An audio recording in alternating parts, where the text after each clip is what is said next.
1 month in, and my year of focus means focusing on a lot of whips.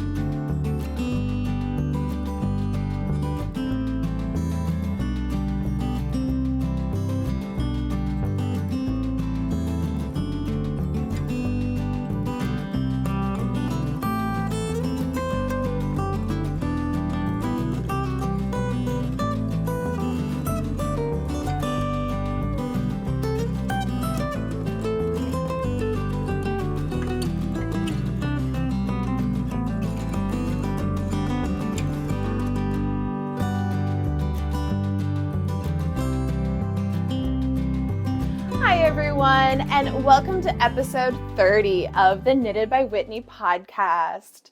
I have some really fun things to share with you today, including a half-finished object and 4.5 whips. If that sounds confusing to you, don't worry, you'll find out what that means soon enough. I also have 3 yarns from the same dyer for my stash spotlight and 3 book reviews to share with you today. But let me start by showing you what I'm wearing. This is my souffle tee by Laura Penrose. This is my first souffle. I have 2 short sleeve souffles that were both knitted by me. My other one is a pale blue one that I knit with some tencel yarn, so it looks very different from this one. This one was made with some alpaca lace weight yarn. And then I also have a 3rd souffle. I have the chunky souffle, but it was not knit by me. It was knit by my friend Cassandra, who gifted it to me. And that one is a very chunky weight one, knit with the Wandering Flock yarn. But this has got to be one of my favorite patterns in the world. I absolutely love making it. And as you'll see when we get to the whip section, I have a new souffle joining my wardrobe. If you were with me for my last podcast episode, you'll know that my stash spotlight yarn from that episode was this beautiful blue yarn. This one was Bumblebee Acres Fiber Farm, and this is their squishy sock, I think, in the color Azrael Shadow Singer, which is, of course, a Court of Thorns and Roses color.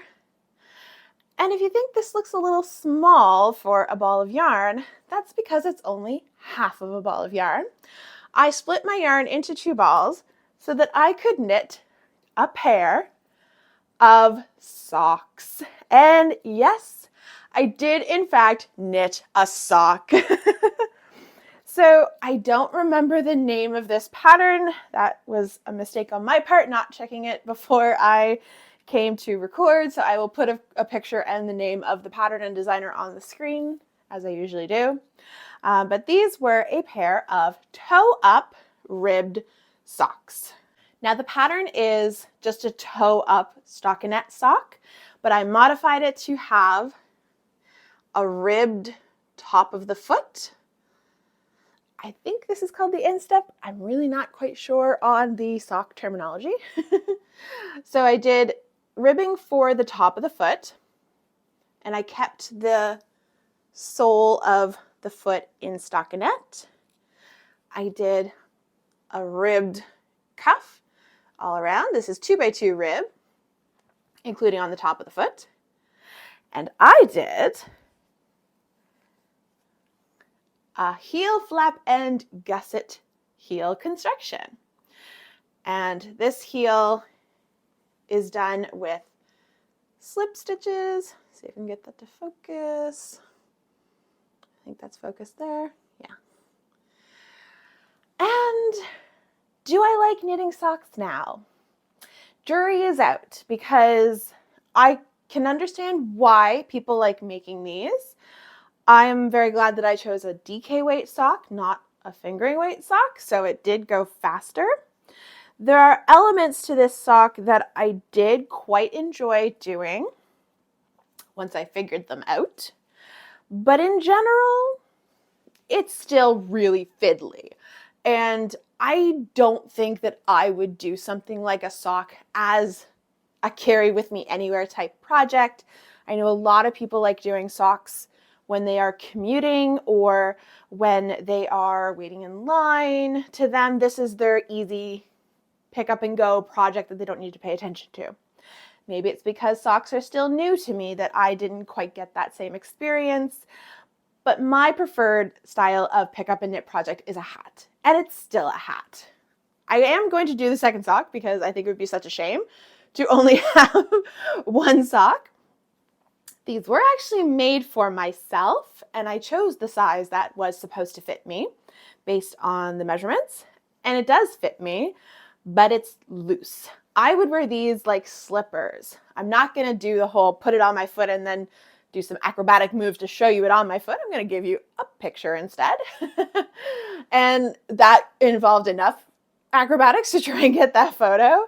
So I don't know how you are taking pictures of your socks, but please let me know in the comments how you're supposed to take pictures of socks without feeling like you need to contort your body in a weird way. But I tried these on, and to me, they are too big. I have not checked my gauge, mainly because I just thought if they are too loose, I'm just going to wear them as slippers. But I used a different size needle than the pattern recommended. The pattern recommended a 3.25 millimeter needle. It equated to a US 3. They recommended a US 3 needle, and I don't have US 3 needles, and I did not feel like going out and buying interchangeables for my needle set.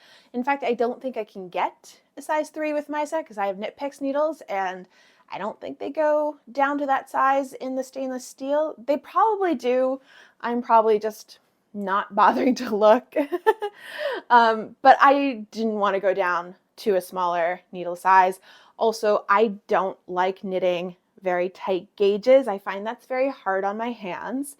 So I just used my US 4s, which I think are 3.5 millimeters. I have them right here. Yes. So I used 3.5 millimeter needles, and that's probably why they are a little baggy and gapey on me. And I thought I can still wear them as slippers if that's the case. But last night I had my husband try them on, and they fit him perfectly. They are the right foot length, they are the right width. So I'm just going to give them to him when I finish the second sock, and he will finally have a pair of socks that fit him. But continuing my sock saga, the person that I initially knitted them for, they do not fit because they were supposed to fit me and they don't. So, will I try socks again after this pair? Jury is still out. I don't know. I feel like I want to try again and try and make a pair for myself and just like really go down in the amount of stitches that I would do. Toying with the idea of using an actual fingering weight or stock weight yarn so that I can use my Addy Flexi Flip needles, because I knit these ones on magic loop. So for anyone who is not a sock knitter, that is when you have your needles on a very long cord and you divide the circumference of the sock in half, where one side is on the back needle, one side is on the front needle. One side will always be your foot, and the other one will be one side will always be the top, one side will always be the bottom. You end up doing the heel on just one side of the work, and you're always going in around. It is a circle, because when you finish knitting on one, you pull the needle all the way through, and you turn it around, and suddenly you have the side that you haven't worked, and then you repeat it again. It's a very bad way of describing magic loop. Watch a video tutorial because I am not very good at teaching. But I am going to try doing socks again, and I would like to use my Addy Flexi Flips, because when I used those for the original pair of socks I knit for my husband Doyle, which I'll put a picture of here, those are the Trusty Toe Up Socks by Tanis Fiber Arts. I loved using the Flexi Flips. I found it was incredibly fiddly with the magic loop. I despise DPNs like the devils, so I will not be using DPNs. I love the flexi flips. I find that they give you the best of both worlds. I find they give you the ease of working magic loop, but the consistent loop of working with DPNs, because you don't have to deal with this long cord. Everything is just, let me put the sock down. Everything is on a needle that's maybe this long, and there's a cord in the middle so those needles can bend. So it combines, in my opinion, the best parts of magic loop and DPNs. So that's what I will use for my next pair of socks, because I found it was really fiddly working with this cord, especially because I was doing ribbing along the foot, but stockinette along, ribbing along the top of the foot and stockinette along the bottom of the foot. And I found that going to the first stitches of my top of the foot, which were purl stitches instead of knit stitches, I found it was just really hard to close that gap, and I always had to pull my stitches really, really tightly. It worked. I don't have a ladder or anything, which I feel quite proud about, because apparently that's a problem with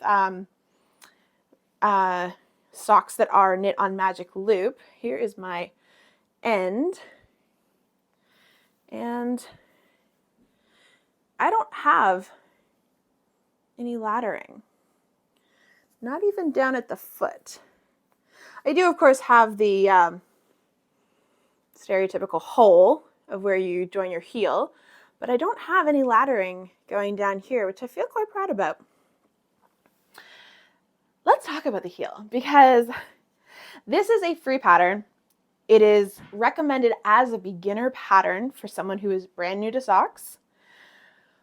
I ran into a huge problem with the heel. I'm going to pop a picture in right here of the first time that I tried to do the heel, because I completely messed it up, because I did not understand what stitches I was supposed to be working on the heel. Because you double your stitches in order to create the extra fabric you need to then turn the heel and get this curve. But when it came time to doing the flap right here, of course, these slip stitches are only on this square section. My first time that I did it, I had a wedge, and none of it was connected to the rest of the sock, and I could not figure out what I had done wrong. So thankfully, my friend Madison of Florange Apparel, she and I had a lovely chat over DM in Discord, and she really helped me figure out what I was doing wrong, because no one in my knitting group here in Nova Scotia does toe-up socks. None of them had ever done a pair of toe-up socks. They are all cuff down people. I did not want to do cuff down, and the reason I did not want to do cuff down is because I was splitting my yarn in half. I did not want to have to guesstimate how long to knit this leg before doing the heel and the foot, and I did not want to risk running out of yarn, because that to me is just too anxiety ridden, and it makes me too nervous and too stressed about working on a project like that if you're constantly thinking, am I going to run out of yarn?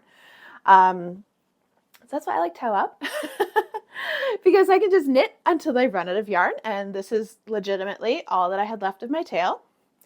I do have quite a long tail from my start, because the first time that I casted these on using Judy's Magic Cast On, as I started to knit the foot, I realized all of these beautiful blue sections were happening on the foot, and I had all of this black and brown on the top of the foot, which is fine, but that's not what I wanted. So what I did, I was only about maybe this far into it, so like an inch of the foot. I just measured how much distance was between one half of the sock and the other half, and I just kept that measurement. I wrote it down, ripped it all out, went back to where my cast on stitch, my slip knot was, and I just measured that extra space from the slip knot up the skein of yarn, and then made my slip knot at that point. and started again. And as you can see, it worked perfectly to get the blue stitches on the top of the foot. And then when it came to the leg, I didn't care because I knew with the small circumference, the blue was going to go all the way around, which was great. So I did enjoy working on this. I did find myself very engaged with it. I found myself wanting to work on it. I found it fiddly, like I mentioned. When I got to the point after I connected the heel, once I figured out how to do the heel, and I did it a second time, I ended up putting the leg on one of my small circular needles. Now, most people use 9-inch circulars.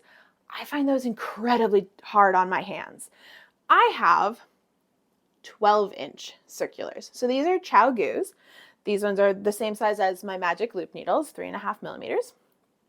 But these ones, the loop is a few inches longer, so it's 2 inches longer, and the needles themselves, the cord is 1 inch longer, and each needle is 1 inch longer. So the 9-inch circulars only have a straight needle about this long, and then it's a cord that comes around and joins another straight needle. These ones, the cord is 1 inch longer, but they also have this really nice angle to the needle. So when you go to put them together, they are already in that crisscross position that you need in order to pick up your stitches and knit your stitches. I find these so much easier to use, and I didn't need to go all the way down to a 9-inch circular needle. I was making a wide enough cuff. These were 52 stitches, I think, because it was 26 on the top and 26 on the bottom. So it was 52 stitches all around, and they fit very comfortably on the 12-inch Chow Goo needles. So if you have wanted to make socks using the little shorty needles and you find the 9-inch ones are just incredibly hard on your hands, I have big hands but short stubby fingers.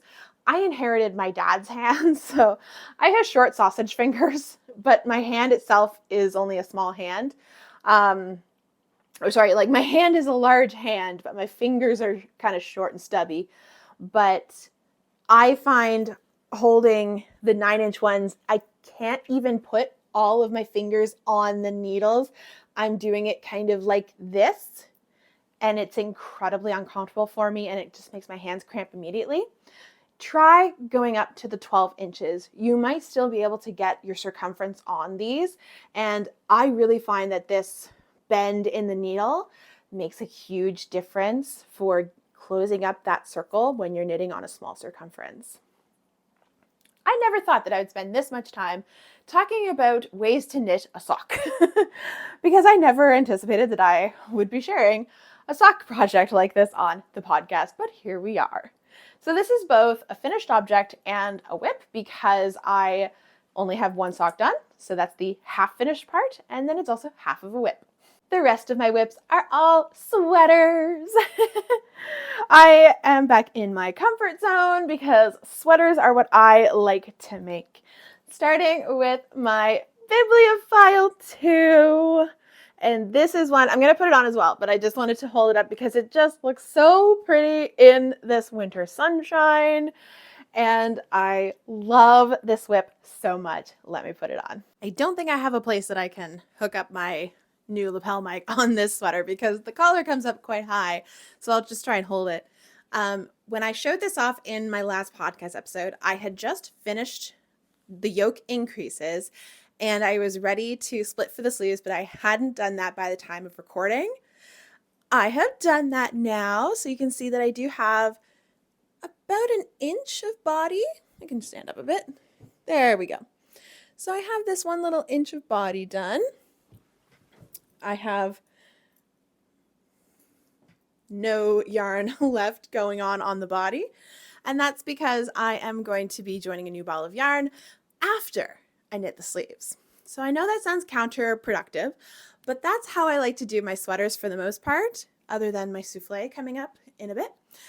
And that's because I always struggle with knitting the body of a sweater. It feels like that takes forever because the rounds are long and you have to knit the whole body length. And sometimes I like crop sweaters, but for something like the Bibliophile 2, I don't want this to be cropped. I want this to be big and cozy.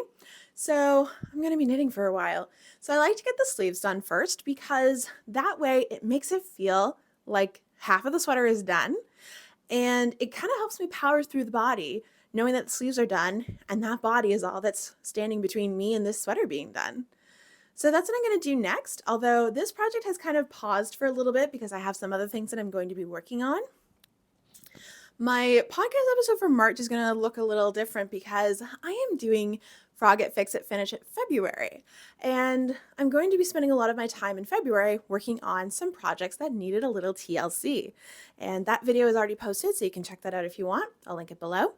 But I think I'm going to have enough time on my hands that I can work on my whips as well as those projects, but I am going to be prioritizing those projects. So I want to make sure that I get those done because that is part of the challenge. It's not do it if you feel like it February. It's Frog It, Fix It, Finish It February. And I would really like to finish the body of my husband's Gigi Cardi. So that's my goal for February. And that means that my whips kind of need to take a little bit of the back burner. And this one, I'm happy to just let this one sit a little bit longer.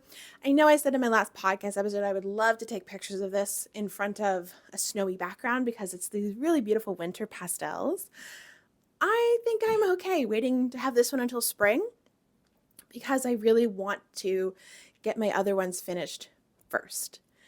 So this was my Bibliophile 2, which it's the second time working on this. I mentioned in my last podcast episode, I had originally started this last year, and I think I did start it in April, early April, maybe late March. And I think it'd be nice to finish this around springtime too and get some pictures with some of those first flowers in the spring. It would also feel kind of nice to finish this up around the time that I originally started my first version that didn't work out. If you want to know more about that, you can check that out in my last podcast episode. But long story short, the original version of the pattern had some issues, and I reached out to the designer, Alicia Plummer, about those issues, and she fixed them, revamped the entire pattern for the upper sizes. I'm now currently making the pattern with those new sizes and measurements and instructions, and it is a dream. It is fitting me perfectly, and I really, really love it. One of the biggest problems that I had with the original version was the underarm. So I was very eager to get this pattern this second time around to the point where I had the underarm completed so I could see the fit difference. And it is night and day. It's so much better. The original one had very few stitches casted on for the underarm when you joined the front and the back of the body and put your sleeve stitches on hold. And it was incredibly tight up against my underarm. See if I can do it this way. So, wow, I don't know if you heard that, but that was my hip cracking. My hips are always like that. It's okay. It's nothing to worry about. But the underarm now, there's significantly more stitches casted on. So where the yarn is ending here and meeting over here, this is a very weird angle. It looks terrible. That is all underarm cast on stitches. And that is so much better than the last time, because the last time there was only 2 or 3 stitches casted on underneath, and this just cinched right up against my underarm. It was very, very uncomfortable. This one, there's much more space, but it's not too baggy. It's still nicely fitted, and I'm really, really excited about the fit of it. I'm so happy about that. So like I mentioned, I do want to do the sleeves first once I get back to this whip. I'm thinking I might do balloon sleeves with this. I think that would be really fun. So I just was thinking, I don't think I want this to have really slim tapered sleeves. So I think what I'm going to do is maybe just do some of the early decreases just to sort of make sure it's not too baggy on my arm. And then wait until the very end when I'm ready to do the cuff and do a knit 2 together row all the way across, and I'll have a little balloon of the sleeve before doing a very tightly fitted cuff.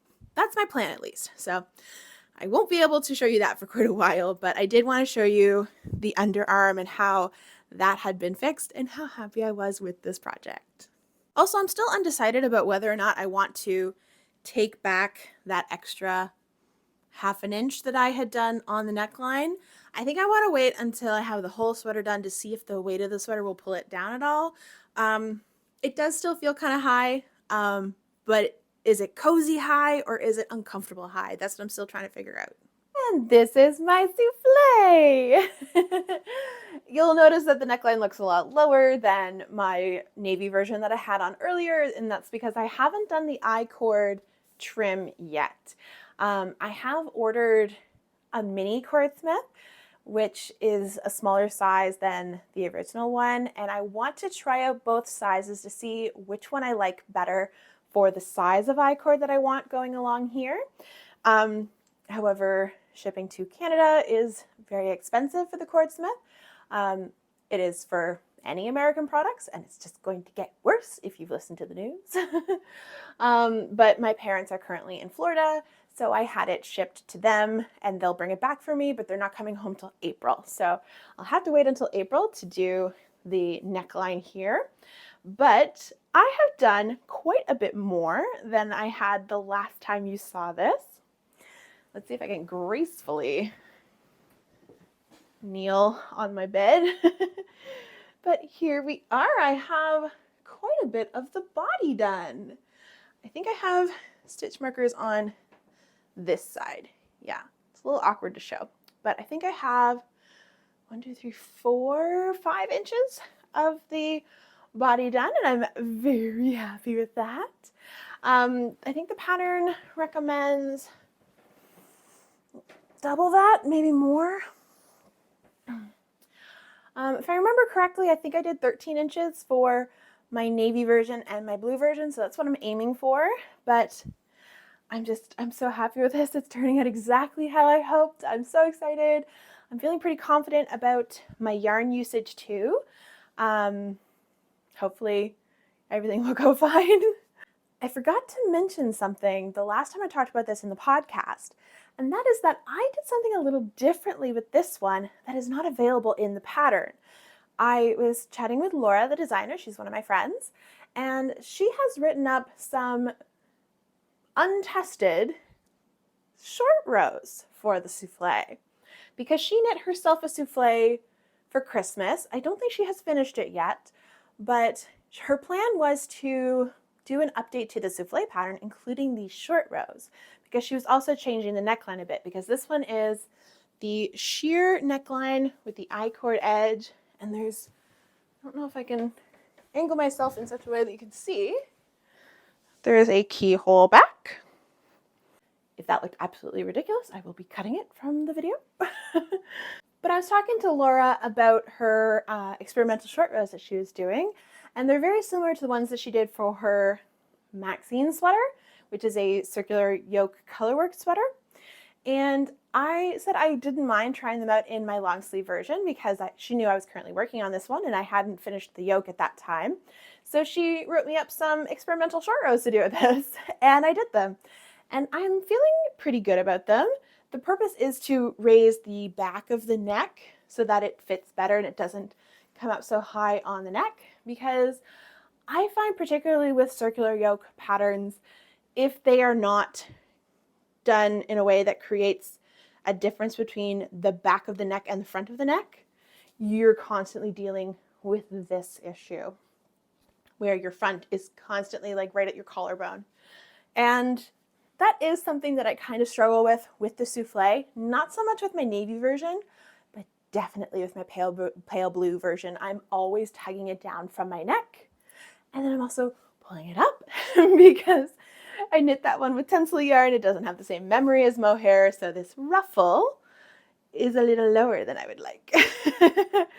But yeah, I fuss a lot with my pale blue version. As much as I love it, I really, really love it.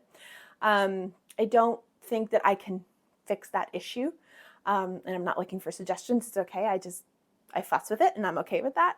I also always wear a tank top underneath it because it is quite sheer on the top.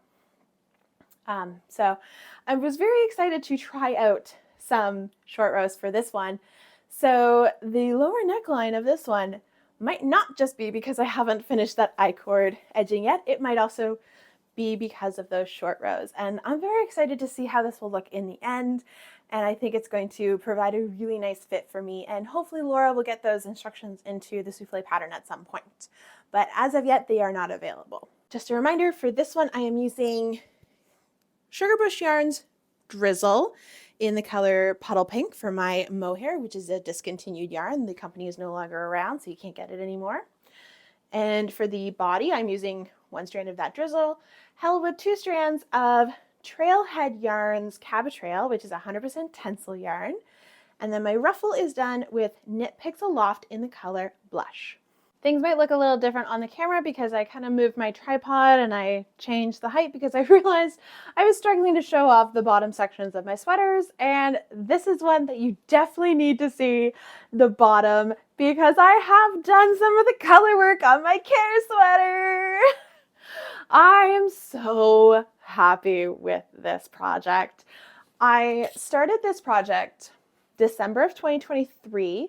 So it's been over a year, but I just started the color work after recording the last podcast episode, and I am just over halfway through this color work band, and it looks stunning.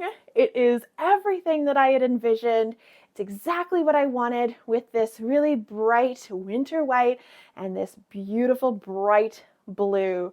Now, if you were here for my last episode, or if you were here for, I think it was my Everything I Frogged and Finished in 2024 video, one of the things that my winter plans video for winter 2024, yes. All the videos in my head are kind of like confusing me. I had originally intended to make this with some hand-dyed yarn to be held with the white. It was the Wool Sheds yarn in the color Lithadora. This is the matching mohair. But no matter how hard I tried, and I tried a lot of different methods, I could not get the merino to stop bleeding color. So I was able to exhaust the dye from the mohair, but not the merino. And the mohair, I was able to get it with just one really good rinse with vinegar and dish soap. But the merino, I tried so many different methods. I did a lot of research. I talked to friends of mine that were dyers. It's just a really hard color to get out and to exhaust. So I was fine with leaving that yarn out of this project because I was so worried that it would bleed onto this beautiful bright white. So I'll eventually use the merino by itself. I don't know in what project yet, but I will. And I switched to using, once I find it in here, Jamieson and Smith of Shetland. And this is their color 18 Royal. I don't know if you can see that. It might be a little glare. But this is a beautiful royal blue that looks very good with the mohair. It's almost an exact match. It's not quite. The royal is a bit darker. And you do notice that on the color work. The darker blue does stand out a bit more than the light electric blue of the mohair. Honestly, I was just happy to have a blue that even sort of matched. So I'm okay with it as is.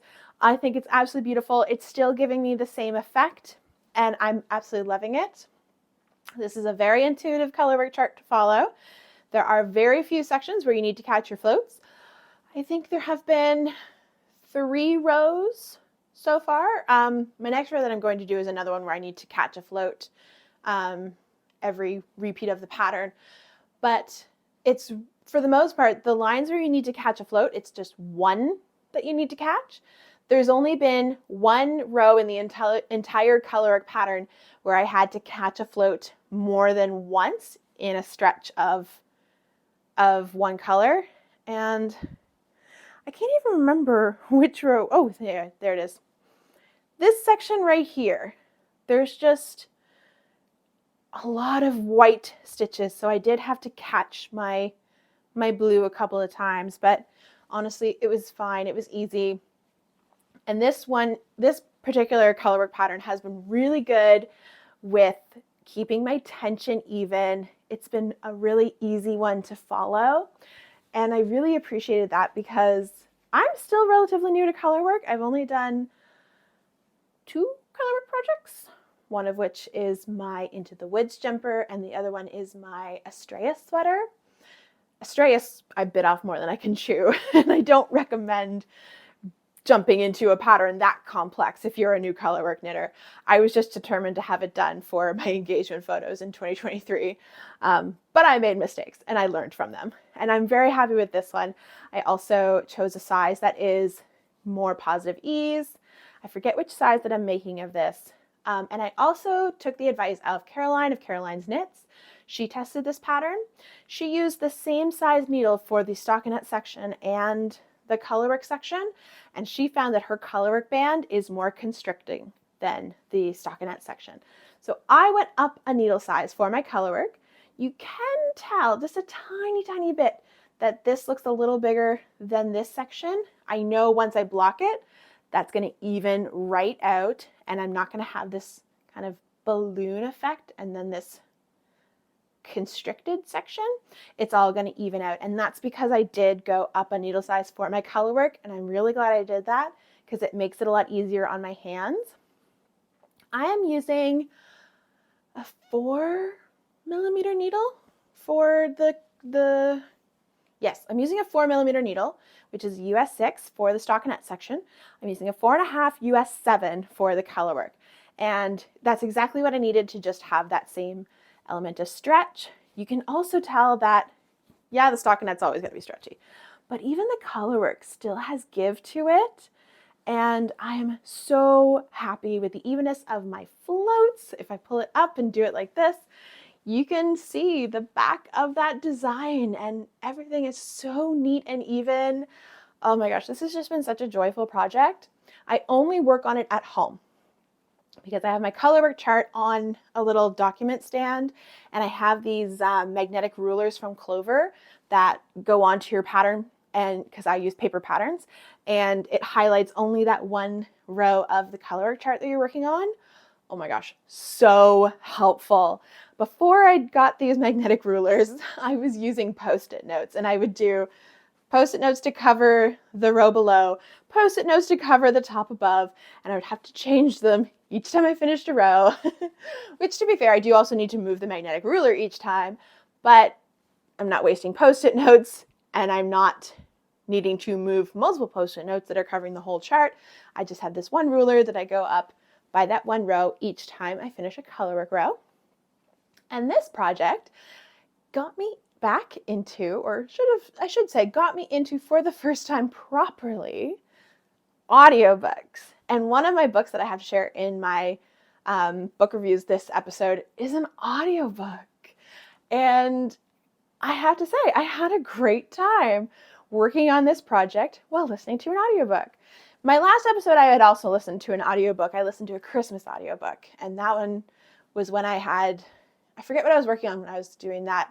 Oh yeah, I was trying to finish my Lento sweater, and I just couldn't watch something because I was getting too distracted. I needed to just stay focused on it, and I listened to an audiobook, and that worked. This project is just a little too involved for me to watch something, especially when I first started the color work. Now that I'm more familiar with it and the rows are kind of repeating, so like I said, I'm just past halfway. So that's this section done again. So some of the rows that I'm coming across now, I've already done, so I'm a little familiar with them. Even if they were way back here, doing them down here, I'm still kind of familiar with them. And I get into the rhythm of so many of this color, so many of the other colors, so many of the first color, so many of the second color. And I can watch certain things now. If it's something that I want to pay attention to on the screen, no can do. I work on my souffle, which is just stockinette in the round. But if I'm okay paying more attention to my knitting than to what's on the screen, I'll work on this because I only work on this at home, so I'm not getting a lot of progress on it. I'm particularly proud that I got this much done because the project is hard on my hands because of holding the yarn. The way that I'm doing it is I'm holding the blues in my right hand, as I normally do because I'm an English style throwing knitter. And the whites I'm holding in my left hand, but I am not doing continental. What I'm doing is literally dropping the needle and throwing with my left hand. So that might not be a great way of explaining it, but essentially I'm holding both needles. I've got both yarns on my middle fingers because that's how I wrap my yarn. And if I am using the blue color, I'll loop it normally like I do as an English thrower. If I'm using the white, I will loop it counterclockwise so that it's still going in the loop is still looping in the same direction as my blue yarn is. So it's going like this. So when I loop it with the blue and when I loop it with the white, even though it feels like I'm going in different directions, I am still looping the yarn in the same way so I don't get twisted stitches. That's what I was trying to explain. But anyway, I've been holding my needles and my yarn tightly when I do this. And I think it's just because I'm trying to maintain those yarns being held taut but not tight in my hands so that I get the correct tension. Because I've mentioned in videos before that I really struggle with holding yarn in my left hand and getting proper tension. And yes, I do lose my tension sometimes and I have to drop the yarn, pick it up again, drop, pick it up.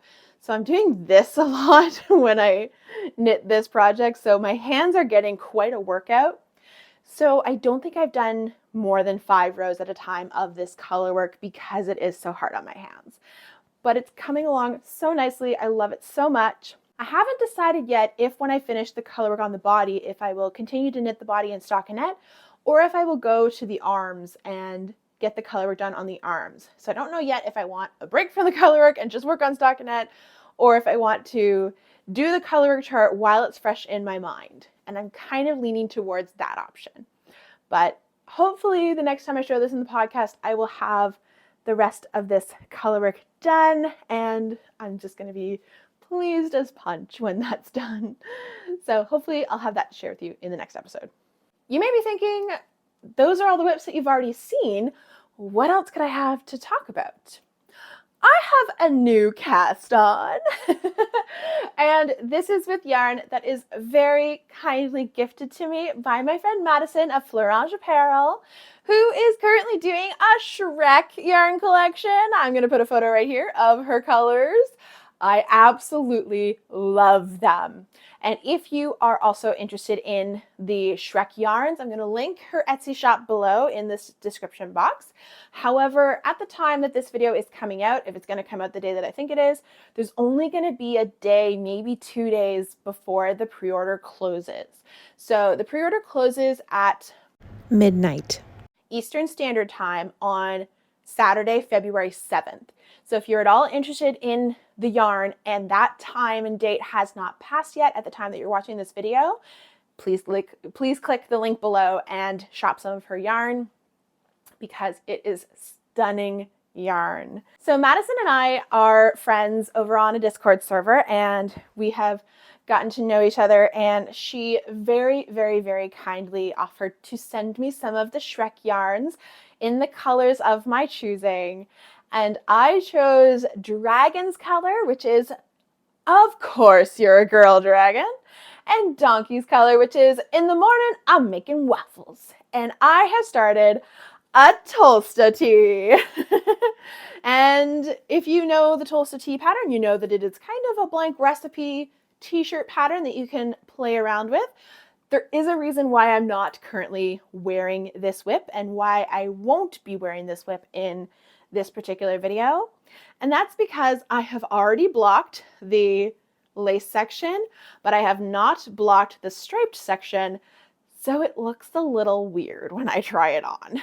I'm trusting the process. I know it's because I have already blocked the top but not the bottom, and the bottom cannot stretch the same amount as the top until it is also blocked. Also, if you're hearing clicking, it's because I have a bunch of stitch markers on here, so I hope that's not being picked up by the mic, but it might be. So apologies if you hear a bunch of clicking. But this is the Tulsity by Rebecca Clow of the Crayabea, one of my favorite designers. And the reason I chose this pattern is because when Madison offered me some of the yarn, I knew instantly that I wanted to use dragon and donkey together because in her collection, the couple colors go so nicely together. And I loved the pinky berry color of dragon because it reminded me of my Beignets tank top, which I'll hold this up and I'll have that picture here so you can see how similar the colors are. This one's a little more purple and that one is a little more like pink, but it definitely gave the same vibe for me. And I thought, I don't really enjoy wearing that one, but I wear it a lot because I love the color.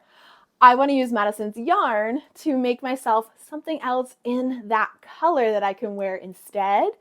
And with the Tulsity, there's so many different ways that you could do it. I definitely wanted to do this lace section at the top because I had originally picked a different pattern to make. And I had requested fingering weight yarn from Madison because the pattern that I had originally chosen to do was the Lorette, which is by Nadine something. I'm so sorry, I can't remember, but I'll have it on screen. But it is a fingering weight sweater that has 3/4 length sleeves that I was just going to modify to short sleeves. And then Madison told me that the collection was coming out on the 1st of February, and I was ordering the yarn from her maybe like the 25th of January. So very, very late in the game. Maybe a little before that because I had the yarn on Friday, January 24th to do some content creation with it because I was home from work that day because I had a dental appointment.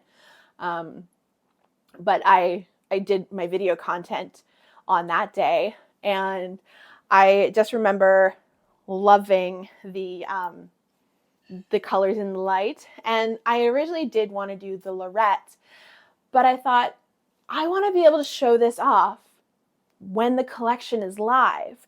So obviously this video is going to be close to when the end of the pre-order closes, but I'm going to be able to do some content for Instagram showing off what I have made. And it was my goal to finish the yoke by the time of the end of the weekend of when the pre-order started. So the pre-order started Saturday, February 1st at noon, and I'm recording this Sunday, February 2nd.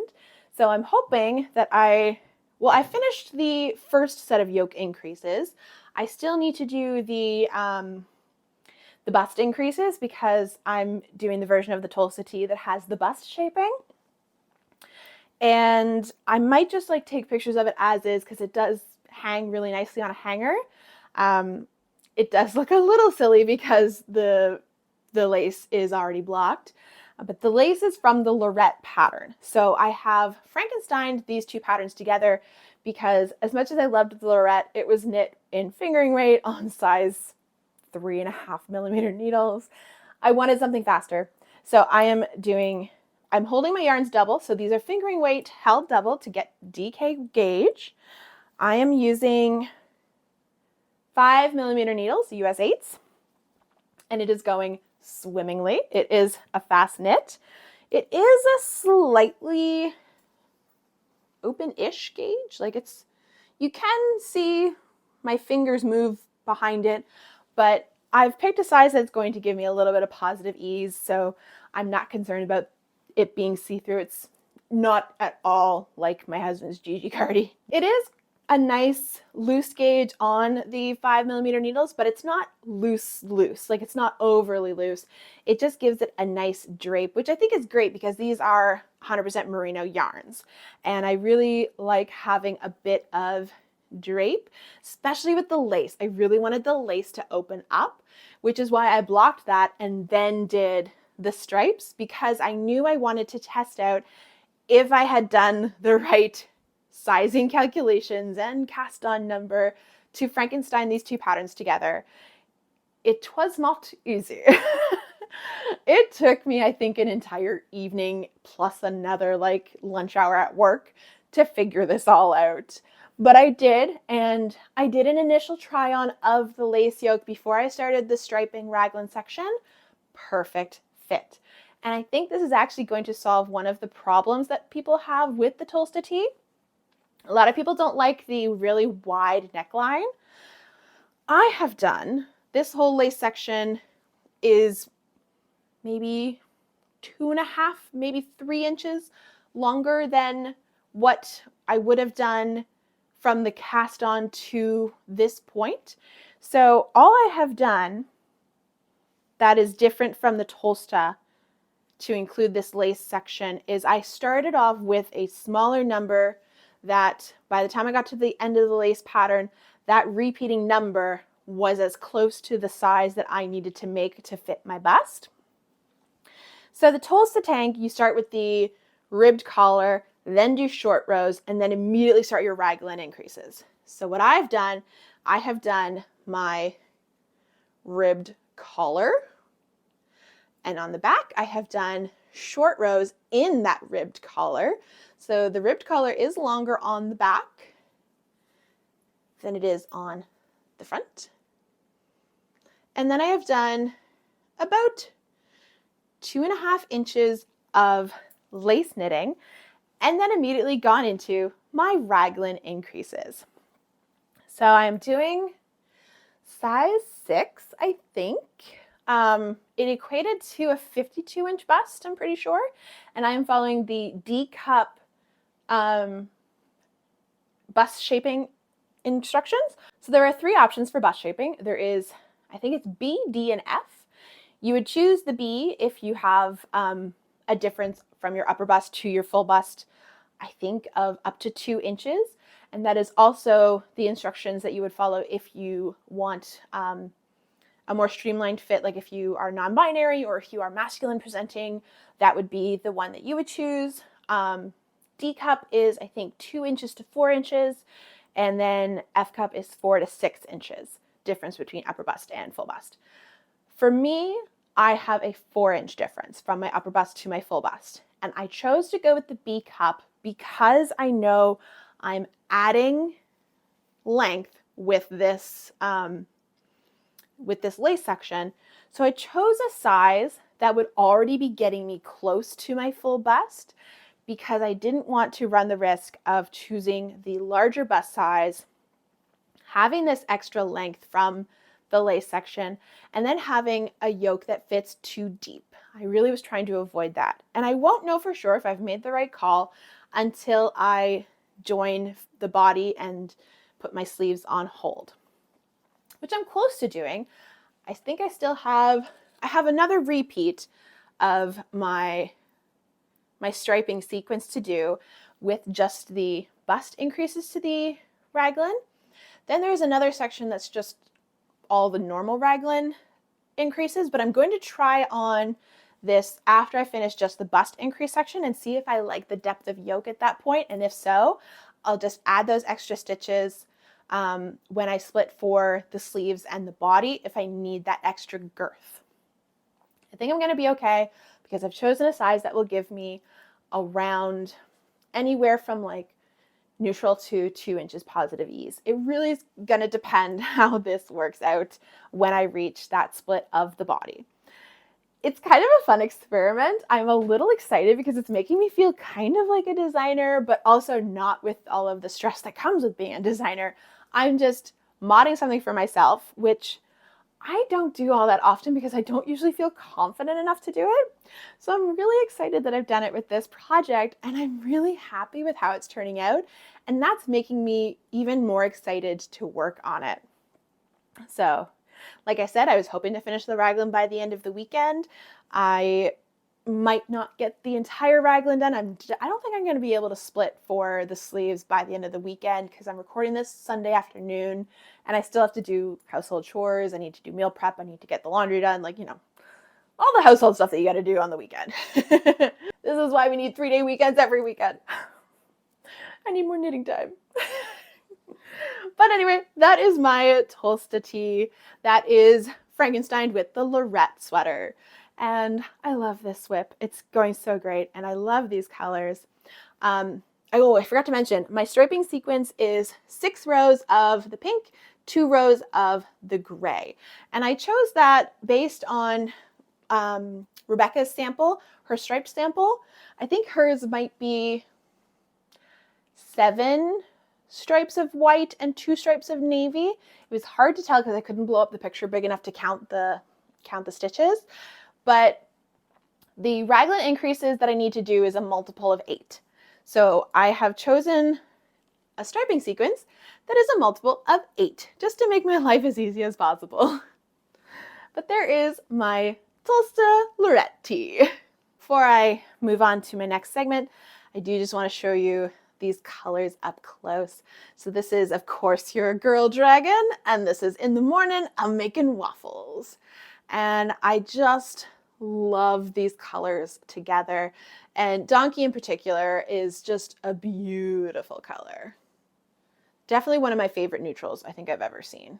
I can tell that I've been recording for a while because my voice is starting to get tired, but we just have the stash spotlight and my book reviews to get through, and I'm really excited about all of these, so I do still want to do them.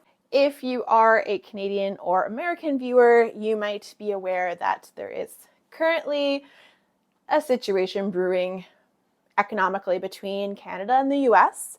I don't want to get into it any more than that, but I just wanted to showcase some Canadian yarns for my Canadian viewers, and I wanted to showcase some very local to me Canadian yarn dyers, and they are Nerds with Needles. I have another skein in my lap, but it's all wound up, so I'm going to show you these ones first because they're still in hank form. Nerds with Needles is based here in Nova Scotia, and most of their colorways are all fantasy inspired or fandom inspired. So for example, this one here is dragon scales. It is gold dragon scales specifically. I think I've shown this off in a podcast episode 2 years ago, maybe a year ago, I can't remember. But this one, I'm going to make a hat for Doyle. I had originally bought it to make a baby garment for a friend, but I knit a D&D themed sweater instead.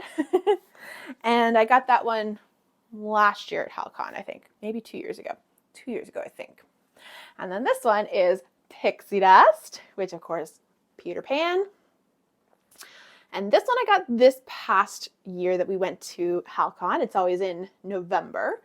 So that's usually when I get to see Nerds with Needles the most, but they do also do markets here in Atlantic Canada, and you can buy it on their website, which is nerdswithneedles.ca. I will, of course, have that linked below.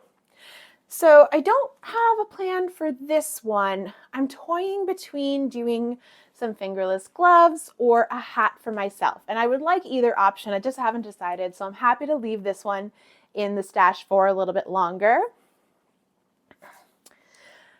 And then my third one, which I already have caked up because my husband bought me a Swift and winder for my birthday this year, and they are gorgeous. And I was playing around with them.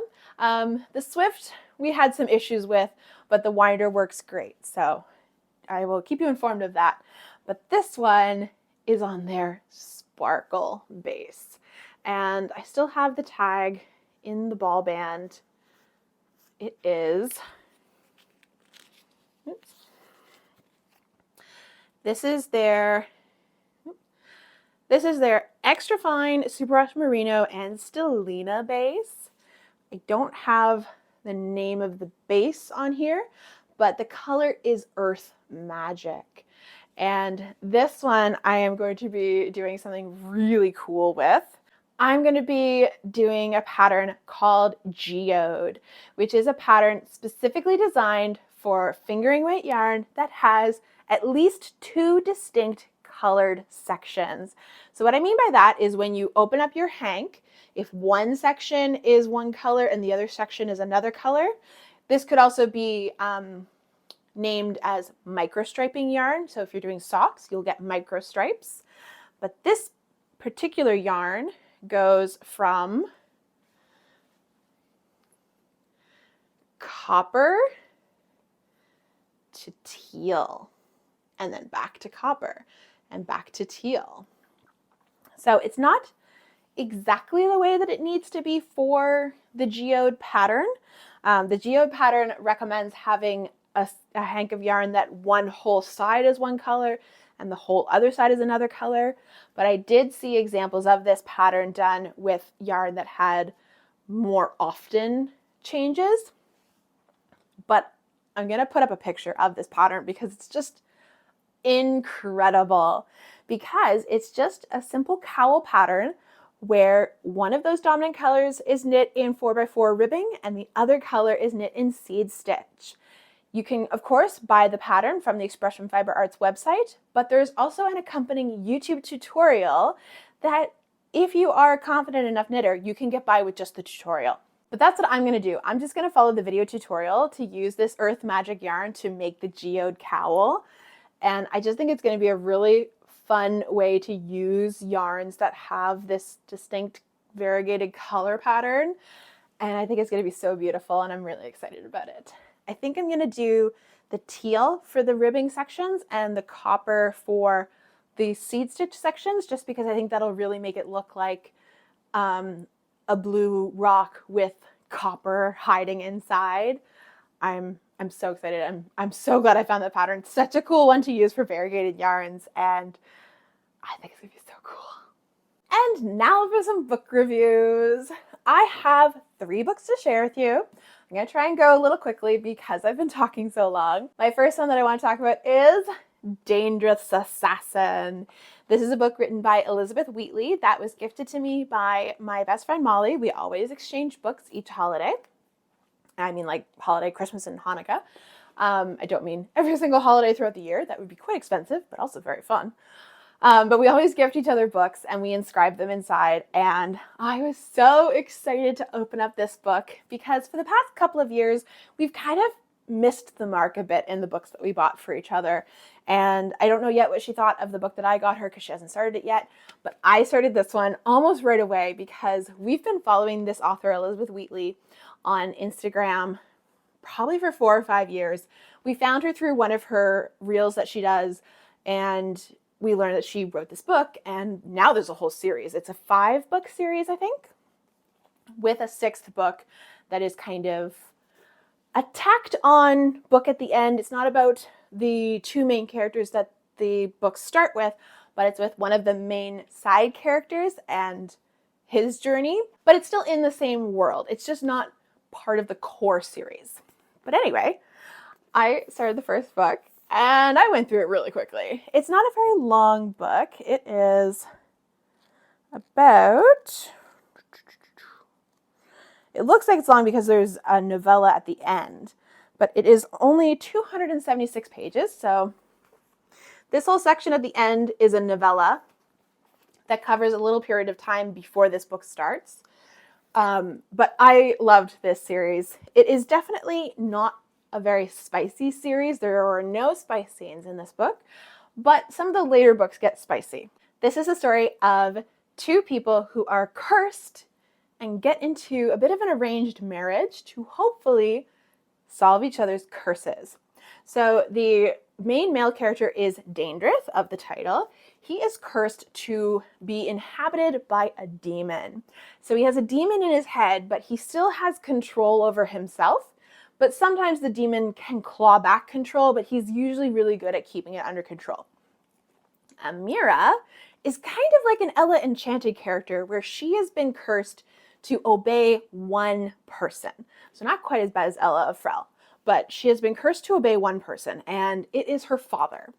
And he's sort of like a regional king in this world, and he uses her as his assassin, hence the title, Dangerous Assassin. And the book starts with Amira attempting to kill Dandrith, but she's unsuccessful because his demon takes over and basically almost destroys her, but she manages to escape. And then they meet up and they get married. I don't want to give away too much more than that, just because there is so much more that goes on in this book. But essentially, it's similar to Throne of Glass with a little bit of Ella Enchanted. So if you like either of those books, or book and movie, if you're more of an Ella Enchanted movie fan than book fan, because they are different, this is a series that you might like. And I had such a good time with this book. I would really like to read the rest of the series. This is also a really interesting book because you can only buy this book directly from Elizabeth. She is an independent published author. And if you are in Canada, it's pricey to get the physical books because we have to pay FedEx prices of shipping. However, you can get all 6 books in an audiobook bundle for $50 US, and you can just get those delivered digitally, so you don't need to worry about any shipping costs. And I think they're narrated by Elizabeth. Someone told me that. I just haven't bought them yet because my plan is to buy the audiobook bundle because it's too expensive for me to buy the rest of the books in the series. But I am very happy that I have this one given to me by my best friend, and I do want to read the rest of the story. My local library has the ebook copies. I'm not an ebook reader. I will read audio, but I do not like to read ebook. So that's what I'm probably going to do next is I will get the rest of the audiobooks. However, I'm not going to do it quite yet because of my other book that I'm going to share today. I have another fantasy series on the go, and this is the one that I am really invested in right now, so I'm going to focus on this one and then go to Dangerous Assassin afterwards. And that is the second book in the Bridge Kingdom series, The Traitor Queen. Oh, I love this series. I loved the first book, which is The Bridge Kingdom. And I went through that one so quickly. My husband gifted me that one for our Yola Book of Flofith books, which is Yule Book Flood. We do that on Christmas Eve every year. And then I swiftly bought the rest of the series. There's one book that's not out yet because it's going to be 6 books. And there's only 5. Well, technically there's 4 out right now. There's a 5th one coming out in April. And then I don't know when the 6th one comes out. I have learned that these are a set of 3 duologies, which makes me a little sad because I'm almost halfway through book 3 now, which is The Inadequate Heir. And it's about different characters than the first 2. And as much as I like those characters, I loved the characters in the first 2 books. And I'm going to miss them because I really got involved in their story. This one is definite Throne of Glass vibes. So if you did not hear my book review for the first book in this series and you don't want to be spoiled because you want to try that book first, just skip over this section. I'll put a timestamp right here that you can skip towards if you don't want to listen to a book review of this one because you want to read the first book first. This one picks up almost exactly where the first book left off, and that is where Lara has been successful in infiltrating the Bridge Kingdom, even though she has had a change of heart, and she now believes that she belongs to the Bridge Kingdom, not to Meridrinia, which is where she came from.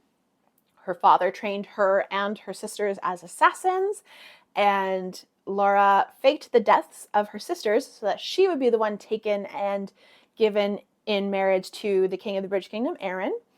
And in this book, after her father has infiltrated the Bridge Kingdom with her help and captured Aaron, she goes to locate her sisters, and they, as a group, infiltrate their father's palace and rescue Aaron. And then Lara and Aaron have to escape back to Arendelle, which is the capital of the Bridge Kingdom. I'm still trying to get the pronunciation right for some of the different places. But what I loved the most about this was a book about redemption, because Lara obviously has betrayed the Bridge Kingdom. She's betrayed its people. She's betrayed her husband, the king, even though she was starting to fall for him and she was starting to be beloved by the people of the kingdom. She then went and betrayed them. She stabbed them in the back. And I think it's a really excellent character book because it shows how Lara is paying her dues. She is trying to earn their respect back. She's trying to earn their love back. And it is a slower-ish paced. It's still a medium-paced book. It's not at all a slow-paced book, but it focuses on character development, and I really loved it for that reason, and I thought it was so beautifully written, and I'm sad now that I know that there won't be any more books that focus on Lara and Aaron, because I love them so much. But I am really into the third book, and I'm pretty sure that I'll be able to talk about that in my next podcast episode. So my last book review is for the audiobook that I listened to, and that was You Again by Kate Goldbeck. And this one I'd actually tried a couple of years ago, maybe a year or two ago, to read in book format, and it just didn't click with me.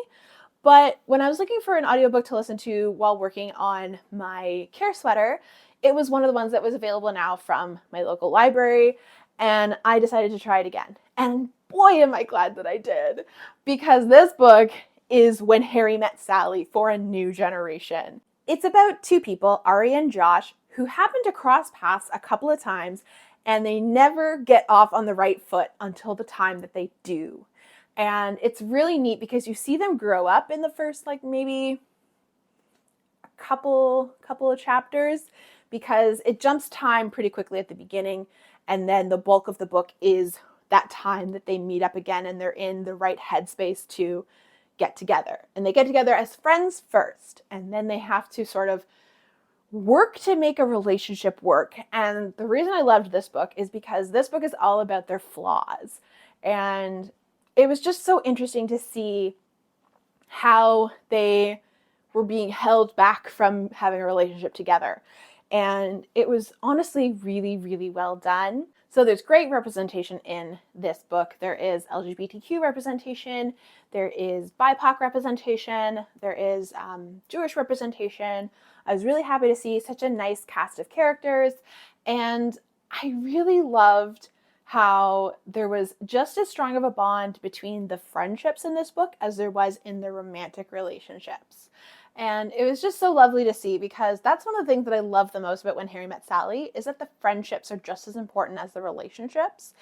In fact, one could argue that the friendships are more important than the relationships in When Harry Met Sally. And I feel that it's the same in You Again, but a little more balanced. So this book was all about people with flaws, people working through the issues that they have with relationships, and there's a lot of great spice. It's just not till later in the book. So when you get it, it's good, but it's not till late in the book, and there's only one or two scenes. So spice level could have been higher, but I still really loved this book, and I gave it a great review. And that wraps up episode 30 of the Knitted by Whitney podcast. I have been talking for a long time now, but thank you so much for sticking around with me for this long video. If you're new here, thank you so much for joining. I really appreciate it. And if you are a returning viewer, thank you so much for coming back. It really means a lot to me. While you're here, it would help my channel if you could like this video, subscribe to my channel, and please leave me a comment below. Let me know something you liked about this podcast. Let's have a great conversation in the comments. As always, if you want to support me, I do have a link to my Ravelry wish list that if you would like to, you could buy me a pattern off my Ravelry wish list. But there's no pressure, just do it if you would like to. Thank you all so much, and take care, and happy knitting.